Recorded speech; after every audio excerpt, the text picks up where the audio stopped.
हाथ ऊपर करके बोलेंगे, भारत माता की, भारत माता की, नरेंद्र मोदी नायकत्वम।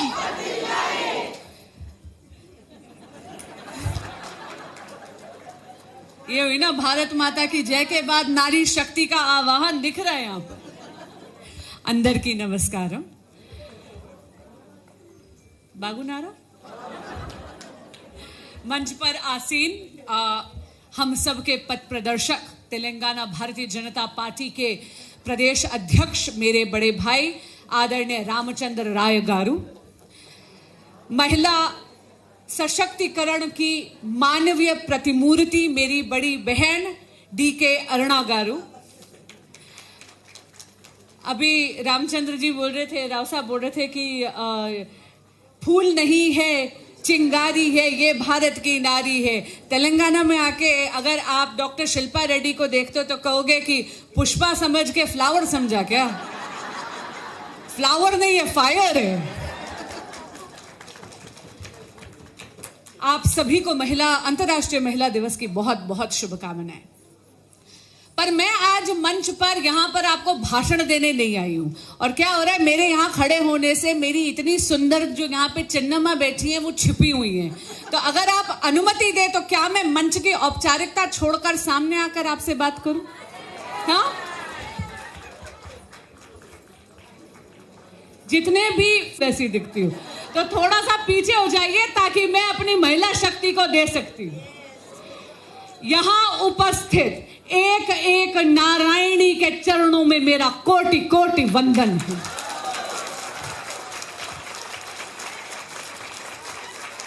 आज सुबह मुझे मां भाग्य लक्ष्मी के दर्शन का सौभाग्य मिला, मुझे मंदिर जाने का सौभाग्य मिला। और वहां पर जब मैं खड़ी थी तो मुझे याद आया कि किस तरह हम सब ने वो कहानी सुनी होगी कि किस तरह एक बार ऋषि दुर्वासा ने दिव्य पुष्पों की माला दी थी इंद्रदेव को, लेकिन इंद्रदेव ने अपने वैभव के अहंकार में वो अपने हाथी ऐरावत के गले में डाल दी और ऐरावत ने उस पुष्पों की माला को, उस दिव्य पुष्पों की माला को उठाकर अपनी सूंड से जमीन पे पटक दिया और अपने पैरों में रौंद दिया।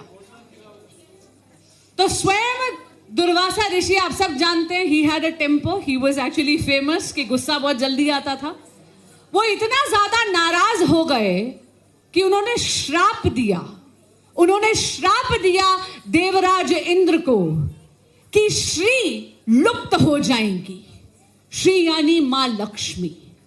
अब जब हम मां लक्ष्मी के लुप्त होने की बात करते हैं तो इसका मतलब है दुनिया से और खासकर की देवताओं से उनका सौभाग्य छीन लिया दुर्वासा ऋषि ने। नारी सौभाग्य की पराकाष्ठा है। कहते हैं स्वयं श्री हरि भी उनका विलाप कर रहे थे। कहते हैं कि देवताओं और असुरों को एक साथ आना पड़ा और इतनी बड़ी एक मैमथ एक्सरसाइज करनी पड़ी, समुद्र मंथन करना पड़ा और तब श्री वापस हमारे पास लौटी। यानी नारी का लुप्त होना, नारी की अनदेखी करना, स्वयं आपके भाग्य को कोई चुरा ले जाता है। तो स्वयं जब हम विकसित भारत की बात करते हैं तो यशस्वी प्रधानमंत्री श्री नरेंद्र मोदी जी केवल और केवल नारी सशक्तिकरण की बात नहीं करते।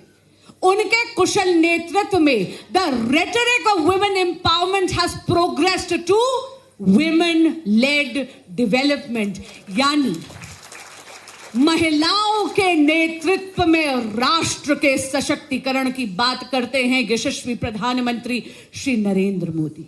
और विकसित भारत का संकल्प बिना मेरी नारी शक्ति के अधूरा है, असंभव है।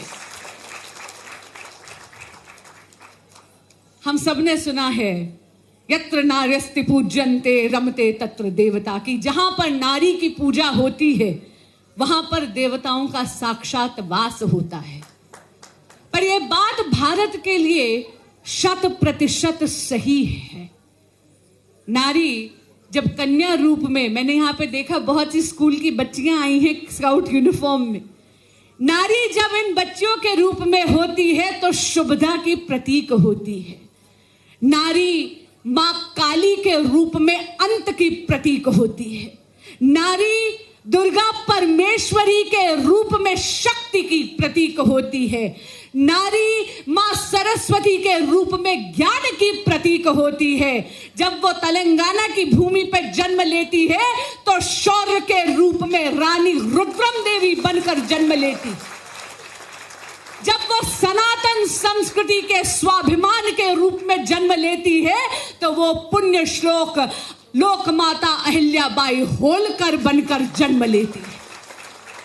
जब वो आत्मसम्मान की पराकाष्ठा बनकर जन्म लेती है तो वो महाभारत के काल में देवी द्रौपदी बनकर जन्म लेती है।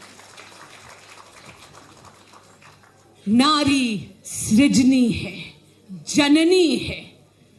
ईश्वर ने सृजन की यानी क्रिएशन की पावर या अपने पास रखी या नारियों को दी। और इसीलिए जब हम वुमन लेड डेवलपमेंट की बात करते हैं तो हम जानते हैं कि विकसित भारत की नींव, विकसित भारत की धुरी और विकसित भारत की सृजनी हमारे देश की मातृशक्ति है। But women-led development and women empowerment under the able leadership of Pradhan Mantri Shri Narendra Modi, ladies and gentlemen, is not just political rhetoric at all. ये केवल एक नारा नहीं है, ये एक ऐसी मंत्र है, विकसित भारत के संकल्प को सिद्धि तक ले जाने का एक ऐसा मंत्र है जिसे आदरणीय प्रधानमंत्री श्री नरेंद्र मोदी जी ने भूतल पर, धरातल पर चरितार्थ कर कर आपको दिखाया है। यहां पर कई योजनाओं की बात हो रही थी। मेरे समझ में मुझे ऐसा लगता है कि विमेन लेड डेवलपमेंट की जो नींव रखी गई है वो 3 स्तंभों पर प्रधानमंत्री श्री नरेंद्र मोदी जी ने रखी है। पहला स्तंभ है डिग्निटी यानी नारी का सम्मान। इसके लिए बेटी बचाओ बेटी पढ़ाओ कर उन्होंने सबसे पहले तो हमारे देश में जो हमारी बिटिया को जीने का, जन्म लेने का ही अधिकार उससे छीन लिया गया था, वो हक उसे वापस दिया गया है। पहली बार इतने वर्षों में बेटी बचाओ बेटी पढ़ाओ के अथक प्रयासों के कारण भारत में जेंडर सेक्स रेशो अब कुछ ठीक ठाक होने लगी है। उसके बाद दूसरी बात आती है, दूसरा स्तंभ है नारी के लिए अवसर।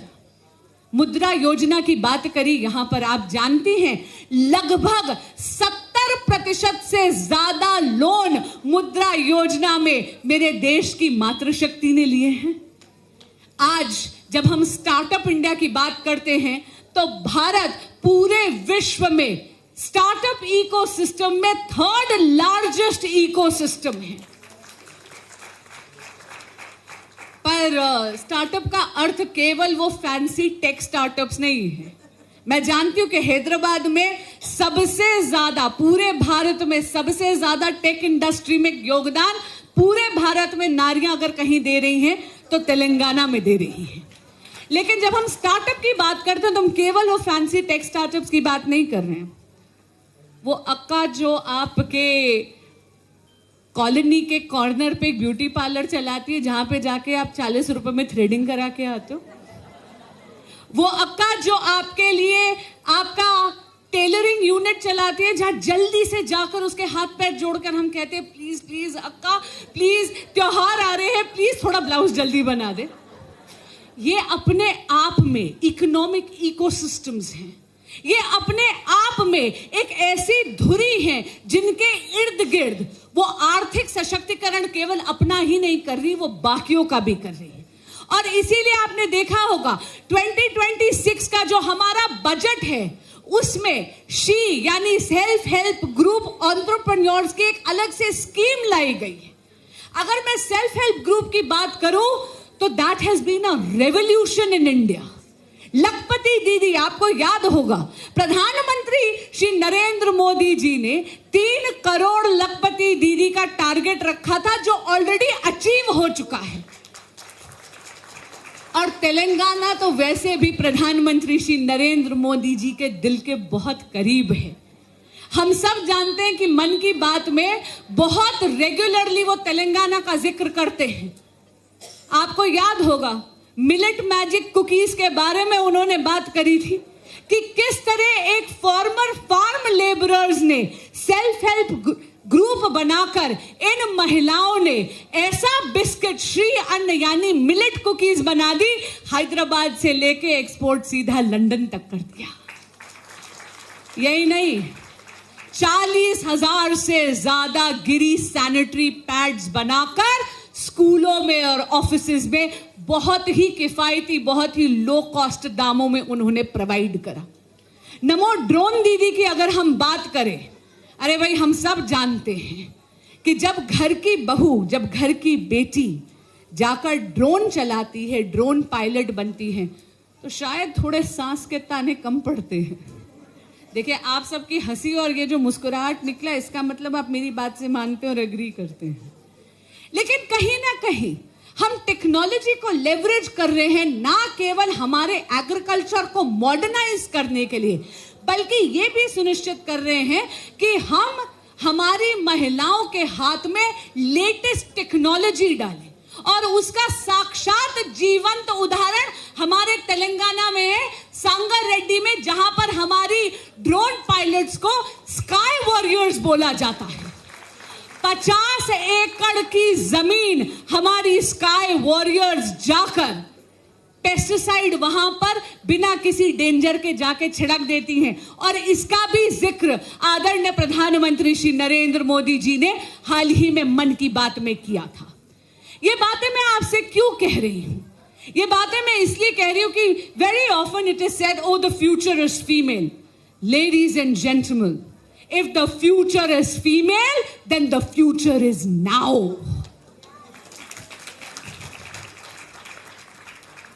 लेकिन आज मैं आपसे एक निवेदन भी कर आई हूं, क्योंकि अंतर्राष्ट्रीय महिला दिवस केवल एक फॉर्मेलिटी, एक औपचारिकता बन के नहीं रह जाना चाहिए। मैं आपसे निवेदन करने आई हूं कि विकसित भारत को, एक संकल्प को सिद्धि तक ले जाने के लिए, इस स्वप्न को रियलिटी बनाने के लिए हमें 4 चीजें करनी बहुत ज्यादा जरूरी है। और ये निवेदन मैं यहां पर बैठी एक एक नारायणी से हाथ जोड़कर करती हूं। सबसे पहली बात, अपने आप को सशक्त करिए। आप किसी भी उम्र में हो, अगर आप कॉलेज में हैं, आप स्कूल में हैं, तो इतना मैं बोल दूंगी कि बेटा केवल एक डिग्री हासिल करना काफी नहीं है। और अगर आप स्कूल और कॉलेज से निकल चुकी हैं, तो मैं आपसे और उन बच्चियों से, दोनों से आग्रह करूंगी कि अपनी स्किल डेवलपमेंट यानी अपने कौशल विकास पर ध्यान दीजिए। लर्निंग की कोई एज नहीं होती, सीखने की कोई उम्र नहीं होती। कहते हैं ना, age is nothing but just a number. और हम बहुत सौभाग्यशाली हैं, क्योंकि पूरे विश्व का ज्ञान हमारी हथेली में हमारे स्मार्टफोन के जरिए है। अब आप पे चॉइस है, घंटों आपने रील स्क्रॉल करके डोपामिन किक लेनी है या अपने आप को कोई नई स्किल सिखानी है। मेरा दूसरा आग्रह है आपसे, खास करके जो हमसे थोड़ी सी बड़ी जेनरेशन है, उनसे मेरा आग्रह है कि कृपया डिजिटल लिटरेसी पे थोड़ा सा ध्यान दीजिए। और हमारी जेनरेशन से और जेनजी दोनों से मेरा आग्रह है कि मिलेनियल्स और जेनजी पे एक दोहरी जिम्मेदारी है। आने वाली पीढ़ी को भी साथ लेना है, और हमसे पहले जो पीढ़ी है जिसके कारण हम यहाँ पर खड़े हैं सशक्त, उनका धन्यवाद देते हुए उनका भी हाथ पकड़कर आजकल के युग में हमको लेकर आना है। तो अगली बार जब माँ के घर जाएं तो फोन उठाकर माँ को एफडी बनानी सिखाइए। अगली बार जाएं तो खींचिए मत, माँ को भी बताइए कि बैंक जाने की जरूरत नहीं है, अभी देखो ऐप डाउनलोड कर कर तुमको दिखाती हूं, इस तरह म्यूचुअल फंड्स में हम लोग डेवलपमेंट इन्वेस्ट कर सकते हैं। डिजिटल लिटरेसी के बाद मेरा तीसरा आग्रह आपसे है फाइनेंशियल लिटरेसी। देखिए, हमसे पहले जो जेनरेशन आई थी ना, मैं उनके सामने नमन करती हूं, नतमस्तक करती हूं, क्योंकि घर की दहलीज से बाहर जाकर पैसा कमाना उन्होंने बहुत सामान्य कर दिया है। लेकिन अब हमारी जेनरेशन को पैसा मैनेज करना, ये हमें आना चाहिए। कितने हैं यहां पर जो खुद कमा कर आते हैं लेकिन मैनेजमेंट के लिए किसी और को दे देते हैं? कितने हैं यहां पर जिनको अपनी टैक्स भरनी आती है? अगर नहीं आती है then it is not too late. अपने आप को आर्थिक तौर पर सशक्त करिए। याद रखिएगा, ये वो युग है जहां पर अगर आप आर्थिक रूप में, अगर आप इकोनॉमिकली अपने आप को सशक्त करती हैं तो ऑटोमेटिकली आपको सोसाइटी और परिवार दोनों से रिस्पेक्ट मिलेगी। आप याद रखिए।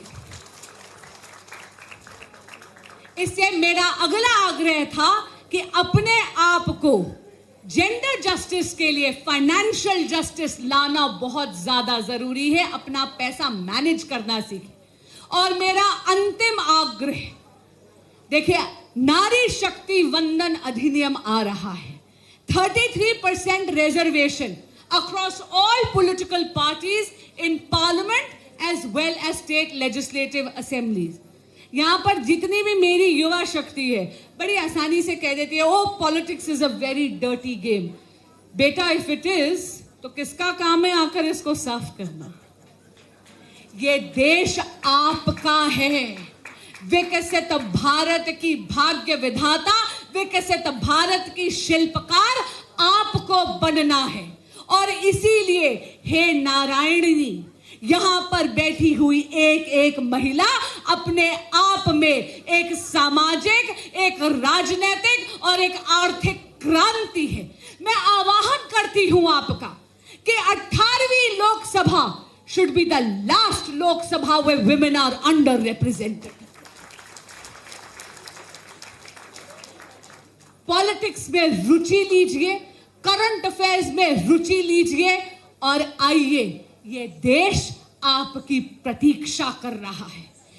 महिलाओं का उत्थान तभी होगा अगर महिलाओं की भागीदारी नीति निर्माण में होगी। The policies that affect us have to be authored by women.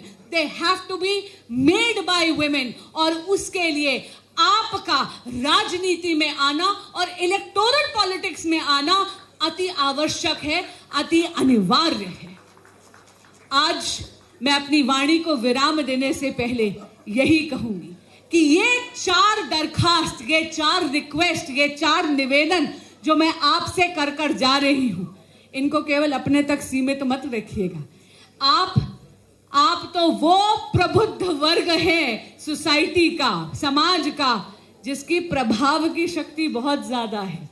इसीलिए आह्वान करती हूं आपके प्रभाव की शक्ति का, आपके प्रसार की शक्ति का, कि जाइए और एक एक महिला को इस विकसित भारत के संकल्प में जोड़िए, ताकि विकसित भारत का जो विजन यशस्वी प्रधानमंत्री श्री नरेंद्र मोदी जी ने रखा है, हम उसे 2047 से पहले ही अचीव कर लें। बहुत बहुत धन्यवाद। भारत माता की जय। भारत माता की जय। भारत माता की जय। नारी शक्ति जिंदाबाद। नारी शक्ति जिंदाबाद। అసలైన తొలి వెలుగు.